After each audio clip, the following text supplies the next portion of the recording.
Welcome to my class. I am Shrimati Pushpalata Chaudhary. फिर से एक नए वीडियो में आज हम वर्ब के नेक्स्ट वीडियो में कदम रखने के पहले मैं आपको बता दूं कि हम वर्ब्स के थोड़ा सा फॉर्म पढ़ चुके हैं और उनके प्रकार पढ़ चुके हैं। क्या रेगुलर वर्ब थी, क्या इर्रेगुलर थी, क्या ट्रांजिटिव थी, क्या इंट्रांजिटिव थी, क्या फाइनाइट थी, क्या नॉन फाइनाइट थी, क्या जरंड थे, ये सब कुछ पार्टिसिपल अपन पढ़ चुके हैं। अब अपन फॉर्म पे चलते हैं कि वर्ब की फॉर्म होती क्या है ना, उसको मैं बहुत डिटेल से पढ़ाऊंगी। और सिंपल अगर आपको देखना है कि बिल्कुल वर्ब की फॉर्म क्या है तो वो अपने प्रीवियस वीडियो में डाल चुके हैं। अब हम रीजन सहित बताएंगे कि यहाँ पे क्यों आ रहा है, कैसे हम पहचानेंगे कि कौन सी पास्ट फॉर्म है, कौन सी पास्ट पार्टिसिपल है।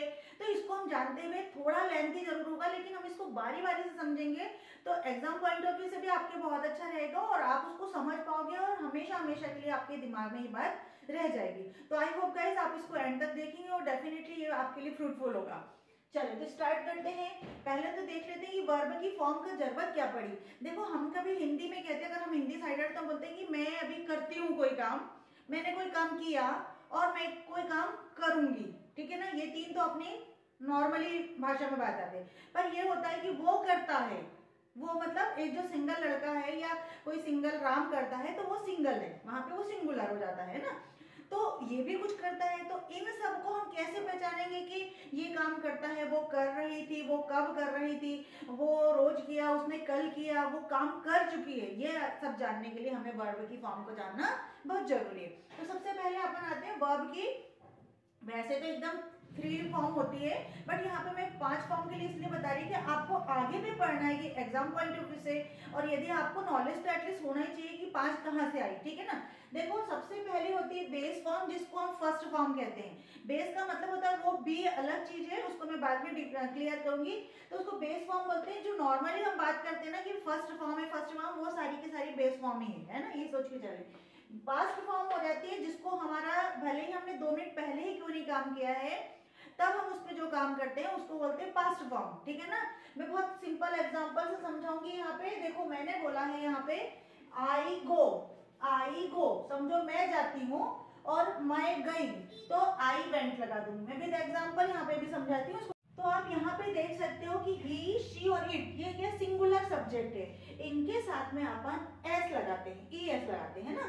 जहाँ पे गो है इसलिए यहाँ पे ई एस लगाते हैं। इसलिए यहाँ पे हम ये नहीं कह सकते कि इसको हमने फर्स्ट फॉर्म में यूज किया है ना। अगर हम कोई एग्जाम दे रहे हो या कोई अपन टेस्ट दे रहे हैं, उसमें भी अपने को समझ में आना चाहिए कि ये 5th फॉर्म का यूज किया, ठीक है। अब आगे बढ़ते हैं अपन। अब कैसे समझा जाए कि मैम कोई से सेकंड फॉर्म में कहाँ यूज करना। हम तो सीधे रट रहे हैं, ring wrong wrong, right road return, brush brushed brush. हाँ, ये हम इसको इसलिए रटवाते हैं कि हमको इजी हो जाए, पढ़ने में आसानी हो जाए, ताकि फ्यूचर में आपको काम आए।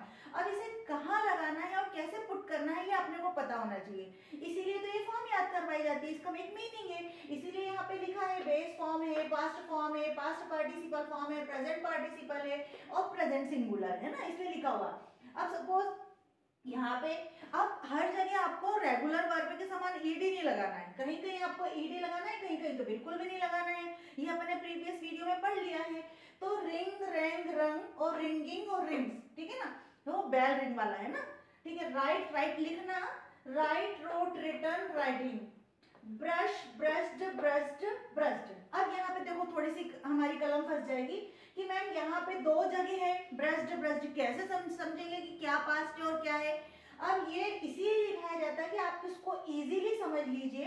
अब देखो मैं इसका एक एग्जांपल यहाँ पे लिख के देती हूँ। ये आपका हो गया है, इसको हम थोड़ा सा इरेज कर देते हैं और फिर मैं आपको बताती हूँ कि ये यहाँ पे हम कैसे लिखेंगे।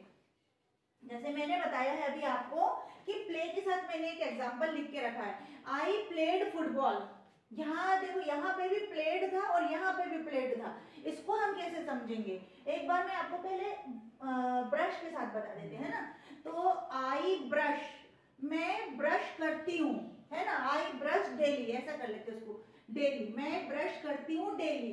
प्रेजेंट टेंस में अपन काम कर रहे हैं, अभी मैं एग्जांपल पॉइंट ऑफ व्यू समझा रही हूँ। आई ब्रश डेली मतलब मैं ब्रश करती हूँ डेली।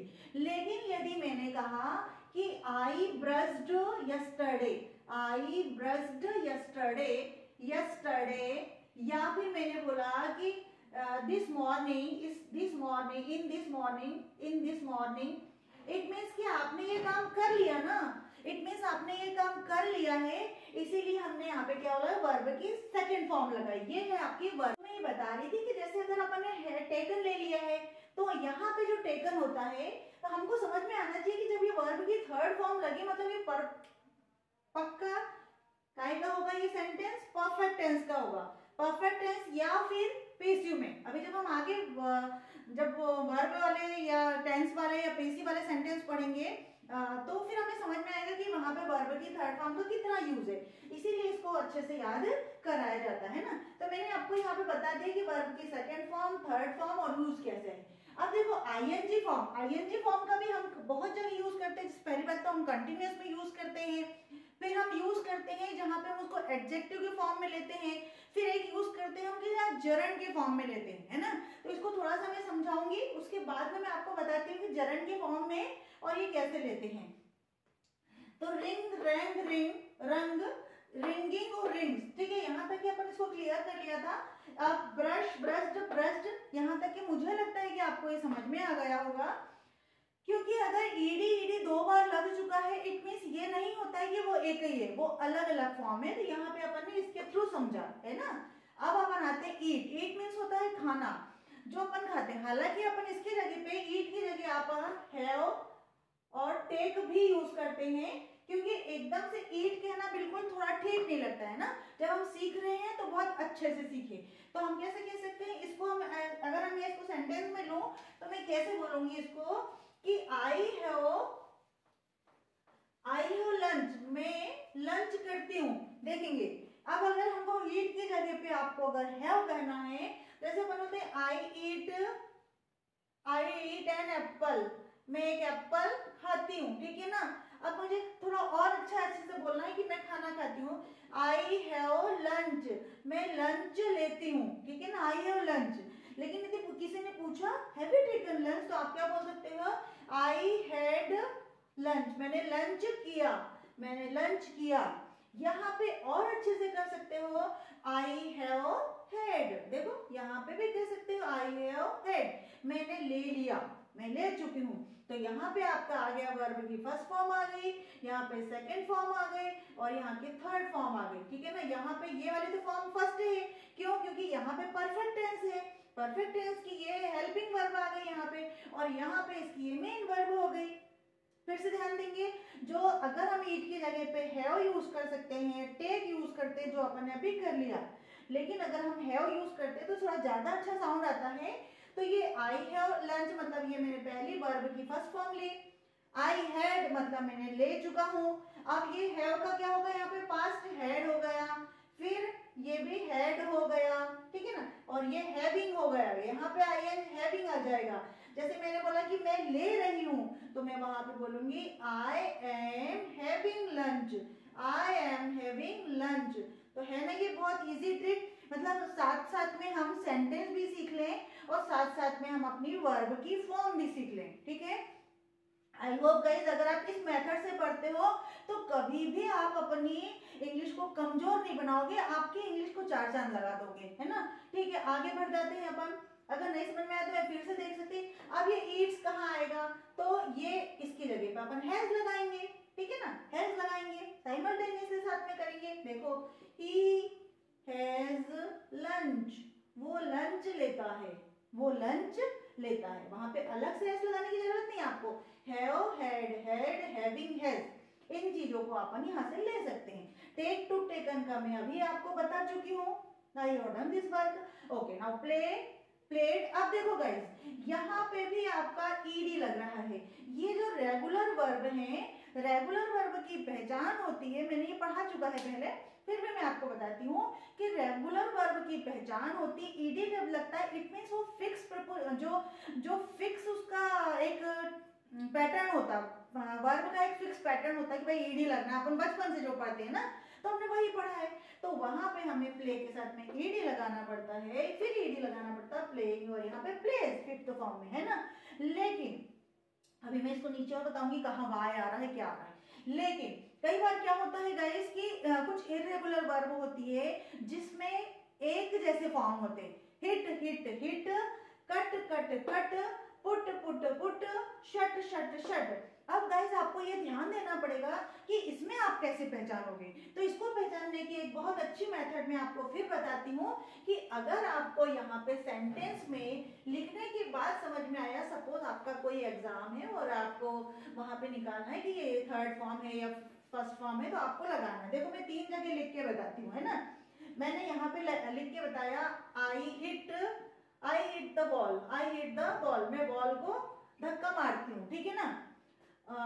फिर हो जाएगा I hit the ball yesterday, I hit the ball yesterday, मैंने यस्टरडे क्या किया, अपनी बॉल को हिट किया, ठीक है।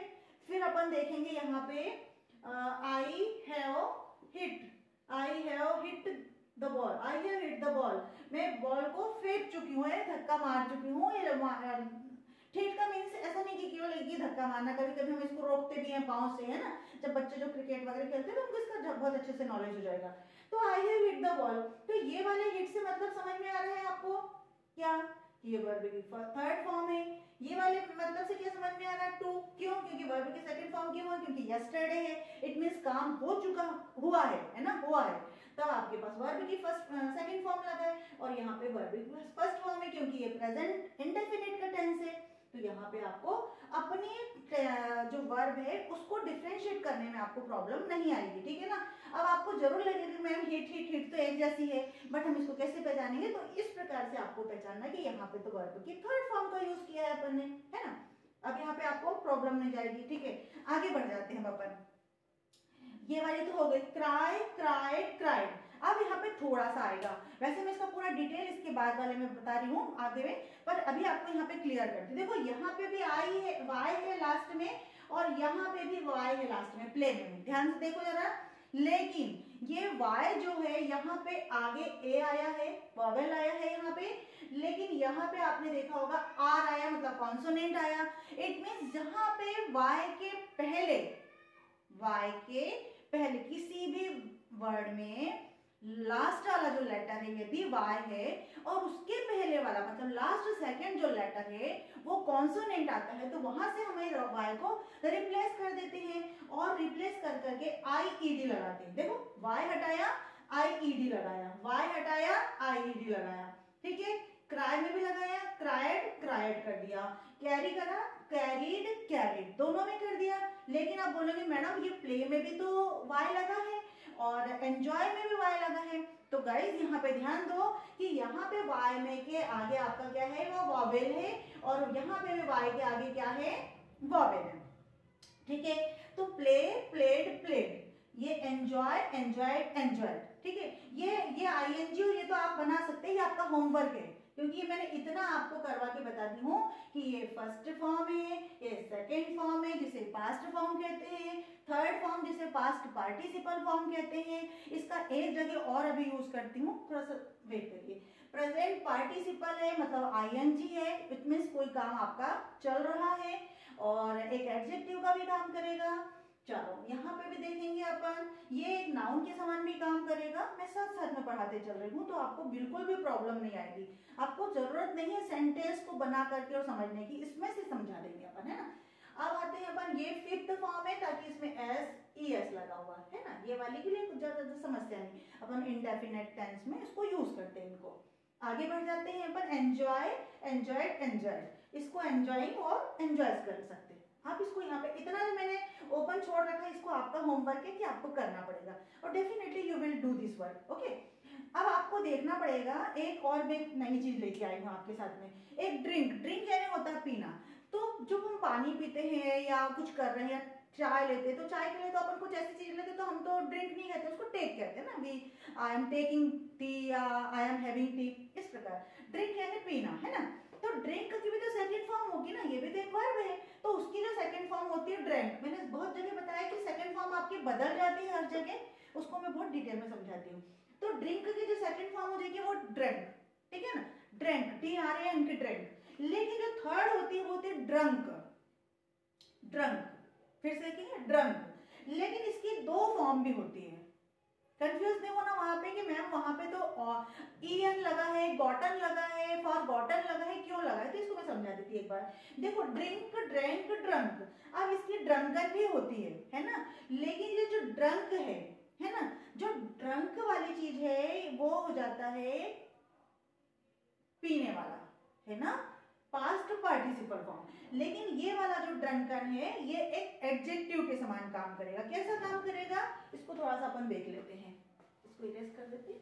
ड्रंकन, वहां पे ये बिल्कुल नहीं घबराना कि ये मैम ड्रंकन यहाँ पे क्यों आया।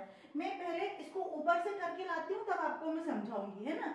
जैसे कई बार क्या होता है, रिटर्न, इसको ले लेते हैं, ठीक है, रिटर्न लेटर, आपको कुछ भी नहीं लेना है तो भी आप क्या कह रहे हो, रिटर्न लेटर। अगर आपने कुछ भी नहीं कहा है तो ये, अगर आपको टेंस का भी बिल्कुल नॉलेज नहीं है, केवल आप अभी अभी वर्ब पढ़ रहे हो, तो भी आप इसको कह सकते हो कि रिटर्न लेटर। तो रिटर्न लेटर में आपको ये लगेगा कि वर्ब की थर्ड फॉर्म है और ये आपको नाउन लगेगा, यही लगेगा ना। और नाउन की डेफिनेशन, नाउन की जो जैसे नाउन को जो मॉडिफाई करता है या जो उसकी स्पेशलिटी बताता है या उसको जो डिटरमाइन करता है, उसे हम क्या कहते हैं, एडजेक्टिव कहते हैं। क्या कहते हैं अपन इसको, एडजेक्टिव कहते हैं, ठीक है ना। अब जब नाउन की विशेषता कहने वाले एडजेक्टिव, तो रिटर्न लेटर, लिखित लेटर, लिखित पत्र, यानी लेटर तो एक ऐसा है, लिखित है, इट मींस ये आपको काय का काम करके दे रहा है, एडजेक्टिव का काम कर रहा है। तो अगर आपको पास्ट पार्टिसिपल याद है तो इट मींस आप आधे तो एडजेक्टिव ऐसे ही कर लोगे। कैसे, broken glass, BROKN, broken glass, देखो, है ना, टॉर्न पेज, फटा हुआ पेज, ये भी आपको समझ में आ जाएगा। इट मींस ये सारी की सारी वर्ब काम की आती है। कभी ये ना सोचो कि बिना ही वजह याद कर रहे हैं हम इसको। अगर आपको बहुत ज्यादा इंग्लिश नहीं आती है तो आपको केवल वर्ब आती है तो भी आप आधी चीजें लगभग समझ जाओगे कि कौन से टेंस में बात कही गई। जैसे मैंने बोला आई वेंट, तो आप समझ जाओगे कि मैम चली गई है, पास्ट में हो गई। इसलिए जब आप वर्ब पढ़ते हो तभी से इसको छोटी छोटी सी चीजों को ध्यान में रखो ताकि कभी भी आपको काम आ सकती है। आगे बढ़ते, टॉर्न पेज हो गया, है ना, टेकन डिसीजन, लिया गया डिसीजन, टेकन डिसीजन, ठीक है ना, ये हो गया। इस प्रकार से आपको आगे बढ़ना है। लेकिन यहाँ पे देखो, मैंने अभी यहाँ पे वापस चलते हैं, ड्रिंक, ड्रैंक, ड्रंक, ड्रंकन। यहाँ पे ड्रंक पास्ट पार्टिसिपल ये पता है, लेकिन यहाँ का जो ये वाला जो ड्रंकन है, जैसे अपन ने यहाँ पे एडजेक्टिव काम किया ना, ब्रोकन ग्लास, टॉर्न पेज, ऐसा यहाँ पे भी हो जाएगा, ड्रंकन, DRUNKN, ड्रंकन पर्सन, पिया हुआ व्यक्ति, पिया हुआ व्यक्ति, ड्रंकन पर्सन। तो ये यहाँ पे आपका एडजेक्टिव का काम करेगा और ये यहाँ पे आपका वर्ब का काम करेगा, ठीक है ना। आपको और आगे बताएंगे आगे के वीडियो में, और आगे चलते हैं अपन, ठीक है। अब आगे चलते हैं अपन, थोड़ा सा कुछ इरेगुलर वर्ब को देखते हैं। वो तो मैंने आपको समझाने की दृष्टि से बता दिया कि वो फिफ्थ फॉर्म भी होती, फोर्थ फॉर्म भी, है ना। अब अपन कुछ इरेगुलर वर्ब को देख लेते हैं जो हम कैसे काम करते हैं। अब मैंने बताया था ना, जब जगह ईडी लगता है वो तो रेगुलर वर्ब है, लेकिन कुछ वर्ब ऐसी भी होती है जिसमें ना ईडी लगता है और ना चेंज होता है, कभी कभी सेकंड अलग होता है, थर्ड अलग होता है, तो उसको भी देख लेते हैं अपन। ये पूरी की पूरी मैंने सॉरी रेगुलर वर्ब लाई है ना, ठीक है। तो जिनकी तीनों फॉर्म सेम होती है पहले वो ले आते हैं, जिनकी तीनों फॉर्म सेम होते हैं वो ले लेते हैं। कास्ट, कास्ट, कास्ट, कास्ट ये वाला कास्ट होता है, जो पैसे वाला कास्ट नहीं, ये CAST कास्ट। कास्ट मतलब जैसे कोई रोल करता है ना, रोल प्ले करता है, तो अपन क्या बोलते हैं कि उसको ये कास्ट, वो ये कास्ट कर रही है, ये रोल कर रही है ना, वो वाला है कास्ट, कास्ट, कास्ट। और कॉस्ट, कॉस्ट, कॉस्ट भी। तो इसमें तो आपको समझने की जरूरत नहीं, मैंने एग्जांपल के थ्रू समझा दिया कि कैसे आपको सेकंड और थर्ड समझना है। वहां पे तीनों भी एक जैसी आएगी तो भी, लेकिन जहां यस्टरडे लिखा रहेगा, इन दिस मॉर्निंग लिखा रहेगा, मतलब पास्ट टाइम लिखा रहेगा, तो आपको समझना पड़ेगा कि वो पास्ट का है। और जहां है और हैज लिखा रहेगा वहां आपको समझना पड़ेगा कि ये पास्ट पार्टिसिपल है ना, ठीक है। शट की तो शट ही होती है, shut shut shut, upset upset upset, है ना। लेकिन कुछ वर्ब ऐसी भी होती है जिनकी तीनों की तीनों फॉर्म डिफरेंट होती है ना। कैसे देखेंगे, गो, वेंट, गॉन। तो आपको बिल्कुल भी समझ में आ जाएगा कि कैसे वेंट बोला, इट मींस वो अभी के तो बिल्कुल भी नहीं है, पिछले बार भी मैंने वीडियो में बता दिया है। तो गो, वेंट, गॉन, गॉन यानी चला गया, पूरी तरह से चला गया, इट मींस कि ये पास्ट पार्टिसिपल हो गया और ये पास्ट हो गया, ठीक है। ब्रेक, ब्रोक, ब्रोकन, यहाँ पे देखो ब्रोकन लगा हुआ, EN, मैंने यहाँ पे भी और जगह लगाया है ब्रोकन, पर यहाँ पे भी लिख दिया था पहले ही मैंने, EN एक अलग ही अलग बना दी है मैंने। यहाँ पे देखेंगे राइट, रोट, रिटर्न, जैसे मैंने बोला, मैंने लिखा है कि I wrote letter, I wrote letter, तो आपको तुरंत समझ जाना चाहिए लेटर, मैंने लेटर लिखा है, इट मीन्स वो पास्ट फॉर्म की है, तो समझ में आ जाएगा कि बात पास्ट की हो गई। आपको कोई टेंस समझ में आ रहा है नहीं आ रहा है इससे कोई मतलब नहीं, आपको इतना जरूर समझ में आ गया है कि ये तो पास्ट की कोई बात हो गई है ना। वर्ब के थ्रू भी आप पहचान सकते हैं। चलिए आगे बढ़ते हैं। ब्रोक ब्रोक ब्रोकन, ब्रोकन का तो मैंने एक एग्जांपल दे दिया कि टूटा हुआ है, इट मीन्स फटा हुआ है, ये जो एडजेक्टिव का काम करता है। सी सॉ सीन, सी यानी होता है देखना। इसमें भी गाइस 3 प्रकार की सी होते हैं, कई सी होते हैं को मैं बताती हूँ। सी यानी नॉर्मली अपन बोलते हैं ना सी प्लीज दिस, ये वाली कोई भी चीज देखो, मतलब कोई इंटेंशन नहीं है, कुछ नहीं है ना। लेकिन वहीं पे आप अगर लगा देते हैं लुक, लुक यानी बोलते हैं ना लुक, मतलब थोड़ा सा अटेंशन पे करो उसके तरफ, लुक एट, जैसे मैं बोलूंगी लुक एट दिस, इसकी तरफ देखो, तो लुक, लुक्ड और लुक्ड ये भी देखने के लिए ही होगा, है ना। लुक, लुक्ड, लुक्ड ये भी देखने के लिए ही होगा।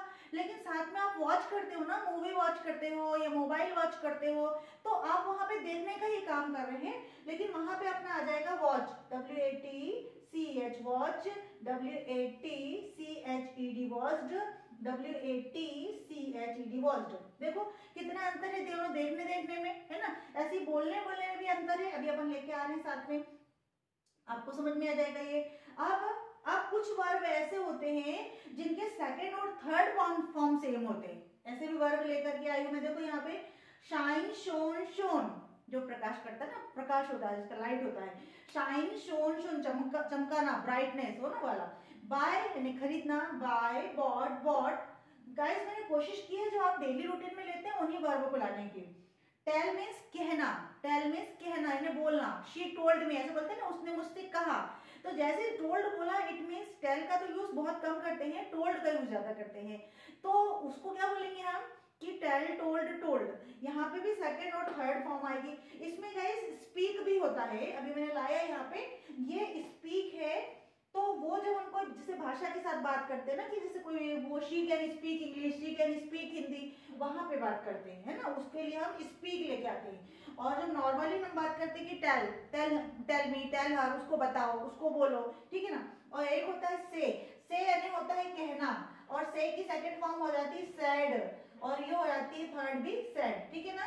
से, सैड, सैड। देखो बोलने और बात करने में आपको कितना अंतर आ गया। आस्क यानी प्रश्न पूछने के लिए ज्यादा करते हैं, बट कभी कभी हम आस्क कहने के लिए भी कहते हैं, आस्क हिम, उससे कहो, आस्क्ड हिम, उसने कहा, ठीक है ना। तो आस्क, आस्क्ड और आस्क्ड, ठीक है। तो इस प्रकार से छोटी छोटी चीज को रिलेट करते हुए पढ़ोगे तो आपको वर्ब बहुत आसान लगने की लगेगी। आगे बढ़ जाते हैं, मैंने आस्क्ड हल कर दिया। अब होता है वॉक, वॉक यानी होता है चलना, नॉर्मल जो चलते हैं, मूव करते हैं ना वॉक, इसमें भी हम कई प्रकार का वॉक, मूव और स्क्रॉल टाइप का करते हैं ना, वो मैं बाद में उसका एग्जांपल देती हूँ। Walk, walked, walked. तो नॉर्मल जब चलते हैं ना अपन, ऐसे टहलने का काम करते हैं, उसको हम बोलते हैं वॉक करना, मूव करना, है ना, मूव करते रहते हैं, गति करते रहते हैं। और आस्क्ड, आस्क्ड, आस्क्ड। आगे बढ़ते हैं। अब यहाँ पे जहाँ पे EN थर्ड फॉर्म में, मैंने कहीं यहाँ पे भी लिख दिया था इसको समझाने की दृष्टि से, यहाँ पे मैंने देखो थर्ड फॉर्म में मोस्ट ऑफ टाइम EN आया है, EN, ठीक है। फॉल, फेल, फॉलन, बिल्कुल सरल भाषा में समझा रही हूँ, कोशिश करेंगे हम थोड़ा एग्जाम पॉइंट ऑफ व्यू से भी देखेंगे, ताकि मैं कुछ एग्जांपल लेके आऊंगी, फिल इन द ब्लैंक्स लेके आऊंगी, तो आप इजीली समझ जाओगे कि मैम कहाँ पे फॉलन आने वाला है और कहाँ पे फॉल आने वाला है, ठीक है ना। गिव, गेव, गिवन, गिव यानी देना वाला, है ना। और टेक, टेकन तो हो गया था वो। Speak, spoke, spoken. अब आपने इसके बारे में सुना होगा ना, बोली स्पोकन इंग्लिश, ये बहुत ज्यादा सुनते हैं जब अपन इंग्लिश सीखते हैं, तो स्पोकन इंग्लिश मीन्स बोली जाने वाली इंग्लिश। अपन यहाँ पे क्या हो गया, एडजेक्टिव का काम कर रहे हैं। ये मैंने बताया था आपको कि एडजेक्टिव का काम भी करता है। वर्ब की थर्ड फॉर्म जो होती है वो बोली जाने वाली इंग्लिश, बोली जाने वाली हिंदी, बोली जाने वाली उर्दू, इस प्रकार से। चूज, चूज, चूजन, यहाँ पे भी चूजन लगा है। डू, डिड, डन, ये भी बहुत इंपॉर्टेंट चीज है, इसमें बच्चे बहुत ही ज्यादा कंफ्यूज होते हैं, मैं इसको ज्यादा ध्यान से समझाती हूँ। यहाँ तक तो मुझे नहीं लगता कि कोई परेशानी आ रही होगी। Do, did, done. Do means होता है गाइस करना, ध्यान से सुनना। डिड यानी होता है किया, और डन यानी कर चुका। ये पास्ट पार्टिसिपल की बात कर रही हूँ आपसे, पास्ट पार्टिसिपल। लेकिन यदि उसकी फोर्थ फॉर्म देखेंगे तो डू प्लस ING है, तो डूइंग, कर रहा है, कर रहा है, रहा है। चलो डज, डज ये फिफ्थ फॉर्म होगी वर्ब की। अब इसमें देखो कहाँ फंसती है गाड़ी अपनी। डू को वास्तव में करने के लिए यूज करते हैं, बट ये हेल्पिंग वर्ब भी है प्रेजेंट टेंस की। एक बार बहुत ध्यान से प्लीज पे अटेंशन हियर। मैंने लिखा है I do, I do work, मैं काम करती हूँ, है ना, ध्यान से। I do not do work. बच्चे क्या है इसमें समझते नहीं स्टूडेंट्स की मैम ये डू तो आपने अभी बताया कि करना है, तो फिर ये डू क्यों लगा दिया। इसको बहुत ध्यान से समझो।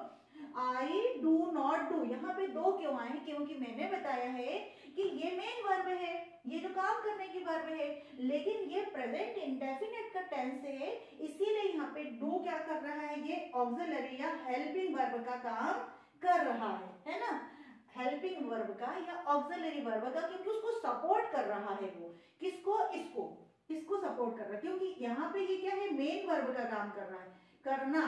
वो I do not do work, I do not do work, मैं काम नहीं करती, मैं काम नहीं करती। तो अगर आई नॉट डू वर्क तो ये तो करेक्ट सेंटेंस नहीं होगा ना, इनकरेक्ट सेंटेंस हो गया। तो इसलिए जब प्रेजेंट इंडेफिनिट टेंस में जब हम डू के साथ हेल्पिंग वर्ब का यूज करते हैं, तो वहां पे हमारी डू मेन वर्ब का भी काम करेगी और हेल्पिंग वर्ब का मतलब ऑक्सिलरी वर्ब का भी काम करेगी। ठीक है ना, चलो आगे बढ़ेंगे। I do not do work, ठीक है, यहां तक तो हमने निगेटिव में लेके आ गए। अगर हमें फिर प्रश्न भी पूछना है कि क्या तुम काम करते हो, तातीते वाला टेंस, तब आपको इस डू को क्या करना पड़ेगा, सामने लगाना पड़ेगा। डू आई डू वर्क, क्या मैं काम करती हूँ, डू आई डू वर्क। तो यहाँ पे डू इंट्रोगेटिव बना लिया, तो यहाँ पे डू आपका हेल्पिंग वर्ब आया, मेन वर्ब नहीं आया है अभी भी, अभी भी ये मेन वर्ब नहीं है। आपने इस डू को उठा करके कहाँ ले आया, यहाँ ले आया और ये सब्जेक्ट कर दिया है ना, सब्जेक्ट इसको कर दिया। इस प्रकार का जब वो इन्वर्जन, जब इस प्रकार की कोई चीज आती है तो उसको क्या कहते हैं अपन, इन्वर्जन कहते हैं। इन्वर्जन का मतलब ये होता है कि वास्तव में सब्जेक्ट के बाद में कोई वर्ब आती है ना, सब्जेक्ट के बाद में कोई वर्ब आती है, लेकिन यहाँ पे क्या हो रहा है, सब्जेक्ट के पहले ही कोई वर्ब आ रही है। ये ज्यादातर क्वेश्चन में आता है, प्रश्नवाचक चिन्ह, प्रश्नवाचक जब हम प्रश्न बनाते हैं तभी आता है, इंट्रोगेटिव बनाते हैं तभी आता है। इट मींस ये क्या हो गया, इसका इन्वर्जन हो गया, इस वर्ब का इन्वर्जन हो गया। तो देखेंगे डू आई डू वर्क, क्या डू आई डू वर्क, क्या मैं वर्क करती हूँ, क्या मैं काम करती हूँ। यहाँ पे ये आपकी हेल्पिंग वर्ब हो गई, आपकी ये मेन वर्ब हो गई। तो यहाँ पे आपको कंफ्यूज नहीं होना है, बिल्कुल भी कंफ्यूज नहीं होना कि मैम ये डू तो आपने करने के लिए दी थी, तो यहाँ पे ये क्यों आई। मैंने बोला था ना ये वीडियो आपके लिए बहुत यूजफुल होने वाला है, इसको पूरा देखिए। आप देखो डिड का ले लें अब अपन, यहाँ पे एक एग्जांपल और ले लें डिड का। चलो आई डिड, या और किसी का ले लें, चलो किसी और सब्जेक्ट के लिए ले लें। You did work, you did your work, तुमने तुम्हारा काम किया, ठीक है, तुमने तुम्हारा काम किया। तो यहाँ पे ये सेकंड फॉर्म है, ये वर्ब की सेकंड फॉर्म है। लेकिन अगर पास्ट में चली गई, क्रिया कहाँ चली गई आपकी, पास्ट में हो रही है ना, ये काम हो गया, पहले हो गया। लेकिन अगर इसको निगेटिव करना है तो ध्यान में रखना, डिड के साथ कभी भी वर्ब की सेकंड फॉर्म नहीं लगती है। यहाँ पे देखेंगे you did not do your work, तुमने तुम्हारा काम नहीं किया। ध्यान से सुनना, ये बोलना चाहता है, यहाँ पे इसकी फर्स्ट फॉर्म थी और यहाँ पे सेकंड फॉर्म, इसलिए अपन ने डिड लगाया, जैसा अपन यहाँ कहीं लगा रहे थे। मैं एक छोटा सा एग्जांपल यहाँ पे भी, I played football, I played football, football, मैं फुटबॉल खेलती हूँ या खेलता हूँ। तो यहाँ पे ये क्या है, वर्ब की सेकंड फॉर्म है। ऐसे यहाँ पे अपन ने वर्ब की सेकंड फॉर्म यूज करी, लेकिन सेकंड फॉर्म डिड है, तो फर्स्ट फॉर्म क्या हुई, डू हुई। इसको हमने क्या किया, you did not do your work, तुम तुम्हारा काम नहीं करती, क्योंकि तुमने तुम्हारा काम नहीं किया। क्यों, क्योंकि पास्ट टाइम में हो चुका है, ये काम कहाँ हो गया है, पास्ट टाइम में हो गया, टेंस में हो गया है ना। You did not do your work, तुमने तुम्हारा काम नहीं किया। यहाँ आ रहा था मैं मेरा काम करती हूँ, किया। तो इट मीन्स आपको यहाँ पे ध्यान रखना है कि बेशक यहाँ पे वो मेन मेन वर्ब का काम किया है, लेकिन यहाँ पे उसने हेल्पिंग वर्ब का काम किया है। ठीक है, आगे देखिए, अगर हमको इसको इंट्रोगेटिव बनाना है तो डिड यू डू, फिर से वही डिड यू डू, तो ये मेन वर्ब हो गया और ये आपकी हेल्पिंग वर्ब। इंट्रोगेटिव मैंने बताया ये इन्वर्जन हो जाता है। चलिए, did you do your homework, क्या तुमने तुम्हारा काम किया, क्या तुमने तुम्हारा काम किया। देखो जैसे मैंने डिड सामने लाया, आप क्या लगाया, इंट्रोगेटिव कहाँ लगा दिया, एकदम पीछे लगा दिया ताकि समझ जाएगा व्यक्ति कि प्रश्न पूछा गया है। Did you do your work, क्या तुमने तुम्हारा काम किया। क्योंकि जब हम इंग्लिश सीखते हैं ना तो ये छोटी छोटी सी चीज हमको बड़ी ऑब्स्टिकल लगती है। जब हम धीरे धीरे इन चीजों को शुरू से सीखेंगे तो आगे चल के बिल्कुल भी परेशानी आपको नहीं देने वाली है। तो गाइस मुझे लगता है ये चीजों में आपको अब प्रॉब्लम नहीं आएगी। ठीक है ना। अब अपन डन के साथ काम करें। मैंने आपको बताया था मैं अभी कि जो डन है यानी वर्ब की जो थर्ड फॉर्म है वो उससे पता चलता है कि काम हो चुका है। इट मीन्स परफेक्ट टेंस में हम उसको ज्यादा करते हैं। पेसिव में मैं इसलिए भी नाम नहीं ले रही हूँ अभी कि बच्चे क्या है छोटी छोटी सी चीज देख करके डर जाते हैं कि मैम पेसिव पता नहीं क्या है। तो पेसिव जब मैं पढ़ाऊंगी तो उसको बहुत अच्छे से पढ़ाऊंगी, इसलिए मैं उनको सब चीज समझा रही हूँ। आगे बढ़ेंगे अपन डन को लेकर के। अब ये डन क्या थी, वास्तव में पास्ट पार्टिसिपल है, थर्ड फॉर्म है। थर्ड फॉर्म है तो मतलब बिल्कुल समझ जाओ कि अभी अपने टेंस की परफेक्ट टेंस का यूज करेंगे। तो अपन इसको पहले मिटा देते हैं और फिर इसका यूज करते हैं। ठीक है,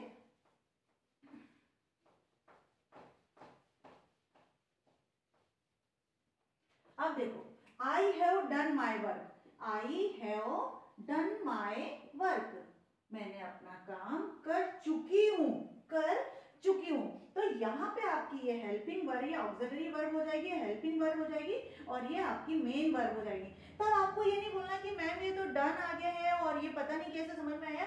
आपको क्लियर समझ में आ जाएगा कि आई हैव डन, मैंने काम कर चुकी हूँ। लेकिन अब यहाँ पे गड़बड़ी कहाँ करते हैं बच्चे, जो मैंने अभी पेसिव का नाम लिया ना वहां करते हैं। यहाँ पे लिखा रहता है work is done, work is done, ये अक्सर लिखा रहता है कहीं पे भी, है ना, इंग्लिश में लिखा रहता है या हम जब 10th की पुस्तक पढ़ते हैं तो हम ज्यादा देखते हैं वर्क इज डन, काम हो चुका। तो काम किया गया है, किया जाता है, काम किया जाता है, इट मींस कि वर्क इज डन मतलब वर्क किया जाता है एवरी टाइम। या फिर लिखा रहता है work was done, work was done, किया गया था। इट मींस यहाँ पे यदि वर्ब की थर्ड फॉर्म आ रही है तो यहाँ पे ये पेसिव का सेंटेंस हो सकता है ना। लेकिन अभी आपको कंफ्यूज नहीं होना, अगर आपको पेसिव नहीं समझ में आ रहा तो बिल्कुल भी नहीं, जब पेसिव पढ़ाएंगे तब जल्दी समझ में आ जाएगा। वैसे मैंने प्रीवियस वीडियो में अपने जो पेसिव पढ़ा चुकी हूँ, बट ये वर्ब में मैं इसलिए क्लियर कर रही हूँ कि पहले प्रीवियस वीडियो में जो वर्ब थी मैंने बिल्कुल सिंपल डाल दी थी, बिल्कुल बिगनर के हिसाब से। लेकिन थोड़ी थोड़ी अब एक स्टेप आपको ऊपर चढ़ना पड़ेगा ना, तभी तो उसको समझते हुए काम करना पड़ेगा। तो वर्क इज डन, किया, काम किया गया। अक्सर आप बोलते हैं ना बच्चों की मैम काम हो गया है, तो वर्क इज डन, काम किया गया है, मतलब जैसे आपने उतारा आप बोल देते हो फट से नहीं। तो सेम चीजें यहाँ पर भी है, वर्क इज डन, यहाँ पे भी वर्ब की थर्ड फॉर्म का यूज आता है। मतलब परफेक्ट टेंस में तो आई रहा है, यहाँ पे अपने को कहाँ पे वर्ब की थर्ड फॉर्म का पेसिव में यूज करते हैं। एक जगह और मैंने आपको बताया था डन वर्क, किया हुआ वर्क, ये देखो फिर से आगे डन वर्क, वर्क क्या है, नाउन है, तो ये डन वर्क। यहाँ पे इसने एडजेक्टिव का काम कर दिया, डन वर्क, किया हुआ काम, है ना। डन सिलेबस, कंप्लीट सिलेबस, पूरा सिलेबस, किया गया सिलेबस, ठीक है। तो वहां पे आपको डरना नहीं। और डूइंग तो आपकी वही आईएनजी फॉर्म, कर रही हूँ, जा रही हूँ, है ना। और डस, यहाँ पे बच्चे बहुत कंफ्यूज होते हैं, देखो जरा मैं फिर से बताती हूँ इसको। डू में मैं इसलिए ज्यादा काम कर रही हूँ क्योंकि डू के साथ बच्चे बहुत कंफ्यूज होते हैं, बाकी तो मैंने सब इजी पढ़ा दिया है।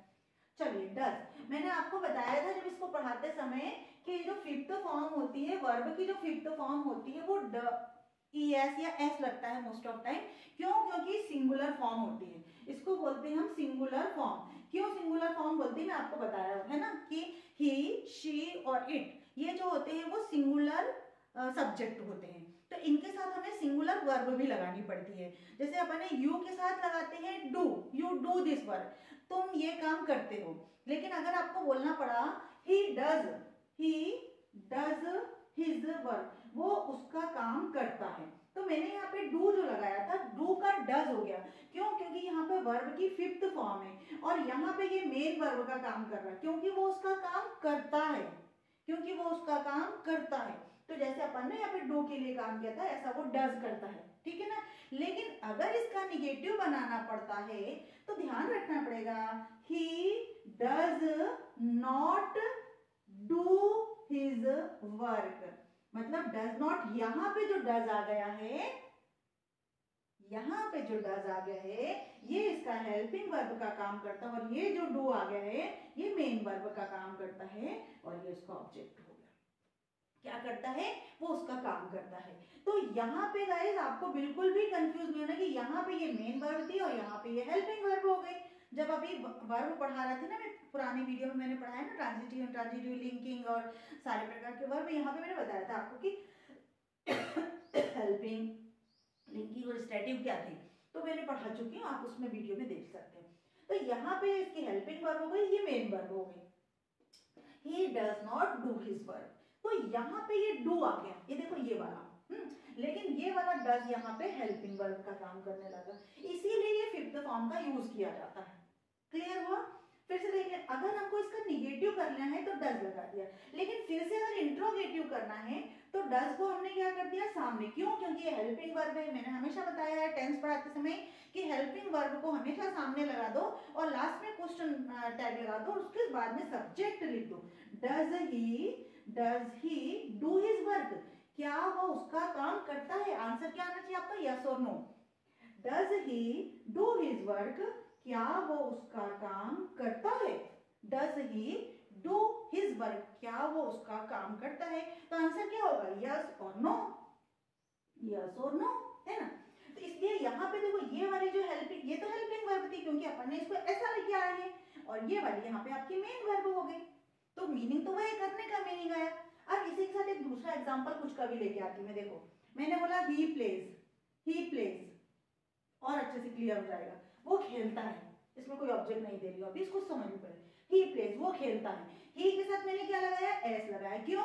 क्योंकि ये सिंगुलर वर्ब है। ये वर्ब कौन सी है, सिंगुलर वर्ब है, क्योंकि इसमें फिफ्थ फॉर्म है। ये वर्ब की कौन सी फॉर्म है, फिफ्थ फॉर्म है, और ये सब्जेक्ट है। सब्जेक्ट कौन सा है, सिंगुलर सब्जेक्ट। अगर सिंगुलर सब्जेक्ट है तो वर्ब कौन सी लगेगी, सिंगुलर वर्ब लगेगी, ठीक है। अब लेकिन मैंने इसको बोलना निगेटिव करना है। अब निगेटिव की हेल्पिंग वर्ब कौन सी है, डू है, तो यहाँ पे जो कि सिंगुलर है तो हेल्पिंग वर्ब पे क्या हो जाएगी, डज हो जाएगी। ही डज नॉट प्ले, ध्यान से सुनो, डज नॉट प्ले, वो नहीं खेलता। यहाँ पे ये जो डज है, ये समझो यहाँ पे एस लगाया था ना आपने, ऐसा यहाँ पे भी ये डज यहाँ पे हेल्पिंग वर्ब का काम कर रही है, और ये प्ले यहाँ पे मेन वर्ब का काम कर रहा है। ही डज नॉट प्ले, वो नहीं खेलता, वो नहीं खेलता। तो यहाँ पे ये डज है, ये मेन वर्ब नहीं है, यहाँ पे ये जो डज थी ये मेन वर्ब थी, यहाँ पे करने के लिए आया था, यहाँ पे इसको सपोर्ट करने के लिए आया है, यहाँ पे ये सपोर्ट करने के लिए आया। देखेंगे does DOES, does he play, क्या वो खेलता है। देखो बहुत आसान हो गया, डज ही प्ले, क्या वो खेलता है, और यहाँ पे आपने क्या लगा दिया, क्वेश्चन टैग लगा दिया, है ना, मजेदार चीज। इट मीन्स गाइस, इसमें आपको बिल्कुल भी कंफ्यूजन नहीं होना चाहिए। हर चीज को याद करते समय कोई भी चीज ऐसे मत याद करो कि बस रट लिया और अलग हो जाए, उसको हर चीज को बारीक बारीकी से समझो, तो आपका समय भी वेस्ट नहीं होगा। और फ्यूचर में जैसे अपन मैं देखती हूँ कि बच्चों को एग्जाम में आता है, डू एज डायरेक्ट तो आता ही आता है ना, आगे फ्यूचर में भी कोई कंपटीशन एग्जाम में भी आता है, तो आपको यहीं से शुरुआत करनी है। ऐसा नहीं कि हम स्कूल लेवल पे पढ़ रहे हैं तो स्कूल लेवल पे तो पहले रट लेते हैं, 17 नंबर ले लेते हैं, 33 नंबर ले लेते हैं, काम खत्म। अभी से इसको ऐसा समझोगे तो आगे चल के आपको तकलीफ नहीं होगी, फिर आपको प्रैक्टिस करते बनेगा, थोड़ा थोड़ा अभी से आपको नॉलेज हो जाएगा, तो आगे चल के आप एक सीढ़ी और ऊपर चढ़ोगे तो कोई प्रॉब्लम नहीं आएगी। और नहीं तो पता चला कि वहां जब आपको बड़ा बड़ा सिलेबस मिलेगा, फिर आगे बेसिक चीजें पढ़ोगे तो आपको समझ में नहीं आएगी, है ना। आगे बढ़ जाएंगे डू के बाद में। मुझे लगता है गाइस डू के सारे कॉन्सेप्ट आपके क्लियर हो चुके होंगे, ठीक है। अगर आपको लगता है तो मैं इसको डू को एक सिंपल छोटे से वीडियो में भी अलग से डाल देती हूँ, ठीक है। अब आते फॉरगेट, भूलना, है ना, फॉरगेट, फॉरगॉट, फॉरगॉटन। देखो यहाँ पे भी EN लगा हुआ, ये भी मैं EN वाले पढ़ा रही हूँ। अब कुछ वर्ब ऐसे होते हैं जो फर्स्ट और थर्ड सेम होती है, उसमें भी बच्चे बड़े क्यों कंफ्यूज होते हैं। वहां कंफ्यूज नहीं होना, क्योंकि मैंने पहले यहाँ पे लिख दिया इर्रेगुलर वर्ब। इर्रेगुलर वर्ब में ऐसा चलता है, कभी फर्स्ट सेकंड सेम हो जाती है, कभी सेकंड थर्ड सेम हो जाती है, कभी तीनों डिफरेंट हो जाती है। तो वहां पे डरना नहीं है कि मैम यहाँ पे ना डी लगा, तो ऑलरेडी बहुत जगह तो ऐसा भी आएगा कि आपको डी दिखेगा और लगेगा कि मैम ये तो पास्ट टेंस है, तो ऐसा नहीं है, अभी मैंने वाले लेके नहीं आई हूँ, मैं बता दूंगी आगे, है ना। तो यहाँ पे फिर से ध्यान दें, कुछ वर्ब ऐसे होते हैं जिसमें फर्स्ट और थर्ड सेम होते हैं, बट उसके लिए डरना नहीं, वो होते ही हैं ऐसा। देखो कम, केम, कम, COME कम, यहाँ पे ए लगा है, यहाँ पे फिर से CO लगा हुआ है, हाँ कम। जब थर्ड फॉर्म में परफेक्ट के साथ लगाएंगे तो ये लगाएंगे, सेकंड में केम लगाएंगे। ऐसे रीड का भी मैं पढ़ा तो देखो यहाँ पे एक जैसी होती है, रीड, रेड और ये रीड, ये हम पढ़ते तो एक जैसा है, लिखते तो एक जैसा, लेकिन केवल इसका प्रोनाउंसिएशन हो जाता है red. I read a book, मैंने एक पुस्तक पढ़ी, ठीक है। तो ये रीड स्पेलिंग में कोई करेक्शन नहीं है, सेम एज इट इज है, बट यहाँ पे इसका प्रोनाउंसिएशन थोड़ा सा चेंज हो जाएगा, तो ये अलग मैटर है, पर वो एकदम मेरे को याद आ गया। बिकम, बिकेम, बिकेम, ये देखो COME, यहाँ पे भी COME, लेकिन यहाँ पे क्या लगा दिया, ए लगा दिया, बनना, है ना। Run, rain, run. आज सुबह सुबह मेरे को एक स्टूडेंट ने पूछा, तो इसलिए मैंने ये लेके आई हूँ कि ये इसका अलग ही नहीं लाना था, बट मैंने लेके आ गई। जो बिगिन होता है, बिगिन मतलब स्टार्ट होता है ना, जैसे कि एंड का बिगिन, जैसा हमने एक अपोजिट आया था उसके आधार पर मैंने समझाया उनको, ये बिगिन, बिगिन यानी स्टार्ट, जैसे कोई चीज की शुरुआत कर रहे हैं ना, तो उसकी जो सेकेंड फॉर्म में बिगिन है, यहाँ पे बिगन नहीं है, ये बिगेन है और ये बिगन है, यू लगा हुआ है। अब सपोज इसके आगे आया था हेड, हेड आया मतलब क्या था, ये पास्ट का सेंटेंस था, ही हैड करके सेंटेंस था, तो आपको वहां पे बिगेन नहीं करना है ना। नॉर्मल अगर आता ही बिगेन यस्टरडे, यहाँ पे यस्टरडे आता तो आप यहाँ पे लिख सकते थे बिगेन, लेकिन यहाँ ही हैड बिगन, यहाँ पे बिगन आएगा, ऐसा समझ में। तो ये छोटी छोटी सी चीजें हैं, ये धीरे धीरे इसी के साथ साथ पढ़ोगे तो आपको गलती भी समझ में आ जाएगी और आगे मिस्टेक भी नहीं होगी। थोड़ी बहुत मिस्टेक हो रही है उसको फिर करेक्ट कर लेंगे, ठीक है ना। चलिए, बिगेन और ये बिगन, इसका बहुत विशेष ध्यान रखना क्योंकि अक्सर इसमें गलती कर रहे हैं बच्चे। देखो बिड यानी होता है ना बोली लगाना, जैसे कहीं कहीं वो होता है ना नीलामी वगैरह होती है, इसको बोली लगाना होता है, ऑप्शन वगैरह होते हैं वहां पे। तो बिड, बेड, बिडन, यहाँ पे भी ईयर लगता है, ठीक है। Fly, flu, phloem. हाँ गाइस, यहाँ पे भी थोड़ा सा देख लेना, ये बाकी तो सब बहुत ज्यादा इजी है, कोई टेंशन नहीं, लेकिन फ्लाई यानी होता है उड़ना, यहाँ पे भी बच्चे बहुत कंफ्यूज करते हैं।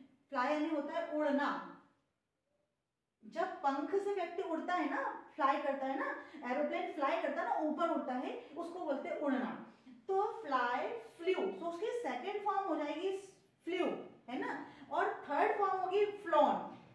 फिर से बोल रही हूं मैं, फ्लाई वहां पे FLY है, लेकिन दूसरे में फिर पूरा बदल गया, FEW फ्लू हो गया, लेकिन तीसरे में और भी बदल गया, FLOWN फ्लॉन, है ना। अभी 6th 7th 8th में देख रही हूँ मैं, बच्चे बहुत गलती कर रहे हैं वहां पे, है ना, फ्लाई। तो जब स्टोरी आती है तो ये गलती कर रहे हैं, तो फ्लाई का हो गया फ्लू, फ्लॉन हो गया। तो फ्लॉन में क्या हो गया, WN ला लिया, मतलब ये पास्ट पार्टिसिपल फॉर्म आ गई। लेकिन अगर वहीं पे फ्लो दे दिया, पानी बहने वाला, रिवर बह रही है, तो ये वाला आता फ्लो, ये वाला उड़ना है और ये वाला बहना है, फ्लो। तो ये वाले का सेम ऐसा दिखता है अपने को कि ये होगा मैम इसका, ये इसका नहीं होता है, ये फ्लो का होता है फ्लोड और इसका होता है फ्लोड, फ्लो, फ्लोड, फ्लोड, और ये इसका इससे कोई कनेक्शन नहीं, इसका कनेक्शन है इससे, FLOWN फ्लॉन, इसका कनेक्शन है फ्लॉन, इसका कनेक्शन है फ्लॉड ई से, जो रेगुलर वर्ब है ना। ये दो चीज मेरे को सामने आती है तो मैं समझ में आई। अब एक चीज और में हमें कहाँ कंफ्यूज होते हैं ज्यादा, हैंग और हैंग। जब हमको कपड़े टांगने के लिए बोलते हैं ना, हैंग यानी टांगना, तो टांगना यानी ऐसे लटकाना किसी चीज को किसी के सहारे से ऐसे लटका देना। जैसे अपन कोई घड़ी टांग रहे तो अपन बोलते हैं घड़ी टांग दो, है ना। जो टाइम पीस को तो हम रखने का बोल रहे थे ना, कल ही बोला था ना मैं कि टाइम पीस को हमको रखना है, लेकिन अगर हमारी क्लॉक है तो हमें क्या करना पड़ेगा, हंग करना पड़ेगा, हैंग्ड नहीं करना है। तो वहां पे कंफ्यूजन दूर करेंगे। कल की क्लास में अपने को देखा था अपन, है ना, जो अपन जब सुबह की 6th वाले बच्चे पूछ रहे थे, ध्यान से सुनो। जो हैंग होता है फांसी पर लटकना, ये दोनों यहाँ पे दोनों है, कोई कंफ्यूजन नहीं है वहां पे। HANG यहाँ पे भी है और HANG यहाँ पे भी है, ये भी कपड़े टांगने के लिए और ये फांसी पर। जब फांसी पर लटकाया जाता है तो उसकी सेकंड फॉर्म होती है हैंड, ईडी लगाया जाता है, और फिर थर्ड फॉर्म भी हैंड होगी। तो ईडी यहाँ पे भी लगेगा और ईडी यहाँ पे भी लगाया गया है ना। जैसे कि क्या कि दोषी को फांसी पर चढ़ा दिया गया तो ये ईडी लग जाएगा। लेकिन ये जो हंग है, HUNG हंग, ही हंग क्लॉथ, उसने कपड़े लटकाए, ही हंग क्लॉथ। वहां पे अभी मैं पास्ट की बात कर रही हूँ, वर्ब की सेकंड फॉर्म पे काम कर रहे हैं अपन, वर्ब की थर्ड फॉर्म पे काम कर रहे हैं। तो वहां हमें ये नहीं कहना है, जैसे मैंने बोला कि ही हैंग्स, तो यहाँ पे एस भले लगा सकते, ही हैंग्स क्लॉथ, ही हंग क्लॉथ, यानी कपड़े लटकाए। कपड़े लटकाने को आप HUNG लेके आना है। और यदि क्लॉथ वगैरह है, ऐसी कोई चीज है जिसको हम लटकाए, वहां पे भी आपको हंग ही लेके आना है। तो इसकी सेकंड और थर्ड फॉर्म हंग होती है और इसकी और सेकंड और थर्ड फॉर्म ईडी लगा करके होती है। तो मुझे लगता है गाइस कि अब आपका कोई बहुत बड़ा कंफ्यूजन नहीं होगा। मैंने कोशिश की हूँ कि बिल्कुल आपको 10th 12th लेवल तक का कोई भी आपका कोई प्रॉब्लम इसमें नहीं आएगी। फिर भी मैं धीरे धीरे इसको अपडेट करते जा रही हूँ ताकि एकदम से कंफ्यूजन भी नहीं हो और दिमाग में चलते जाए। और आई होप गाइस आपको ये समझ में आया होगा। अगर आपको ये वीडियो फ्रूटफुल लगा हो, समझ में आया हो, तो इसे जरूर शेयर करिए, सब्सक्राइब कीजिए ताकि लोगों को मिल सके। Thank you for watching me.